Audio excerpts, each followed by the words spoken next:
তোমাদের সবাইকে ওয়েলকাম জানিয়ে আমি প্রিয়াঙ্কা শুরু করছি আমার আরেকটি নতুন ব্লগ।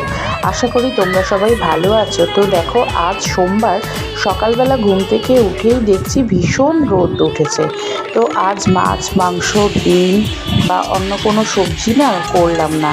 মা অনেক সময় গল্প করতো বা এখনও করে যে আলু আর পেঁয়াজ এরকম গোল গোল করে কেটে বেশিরভাগ টাইমেই স্কুলে ঘি দিয়ে ভাত খেয়ে যেত, আর মার এটা হলে কিছু আর চাইতো না।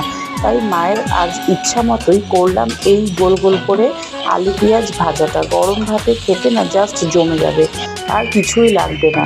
কিন্তু ছেলেরা তো আর শুকনো দিয়ে খেতে পারে না, তাই করেছিলাম জিরে আর শুকনো লঙ্কা ফোড়ন দিয়ে মুগ ডাল। আর মুগ ডাল আবার আমার মা পছন্দ করে না, খেলে আবার একটু গ্যাসের প্রবলেম হয়। তো সেই কারণে মুগ ডালের সাথে করেছিলাম খানিকটা মসুর ডালও, যেটা আমি, মা, মেয়ে, হাজবেন্ড সবাই খাবো। আর সাথেই ছিল এই যে গরম গরম ভাত। তো এই সিম্পল রেসিপিটা তোমাদের কেমন লাগলো আমাকে কমেন্ট করে অবশ্যই জানিও।